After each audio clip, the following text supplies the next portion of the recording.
لبیک حاجی حجاج یہ کلمہ پڑھتا رہتا ہے، اللہ کا نام پکارتا ہے، کلمے والی لب کشی بھی حج والی عبادت میں،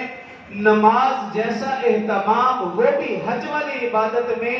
اور روزے جیسی مشقت وہ بھی حج والی عبادت میں، زکوٰۃ جیسی مالی قربانی وہ بھی حج والی عبادت میں، اور جہاد جیسا جذبہ وہ بھی حج والی عبادت میں۔ گویا ساری کی ساری عبادات کا خلاصہ اور نتیجہ اور لب لباب وہ حج والی عبادت کے اندر موجود ہے۔ اس لیے بعض لوگوں نے کہا کہ کلمہ ذاکروں کی عبادت ہے، نماز عابدوں کی عبادت ہے، روزہ زاہدوں کی عبادت ہے، زکوٰۃ مالداروں کی عبادت ہے، لیکن حج یہ عاشقوں کی عبادت ہے۔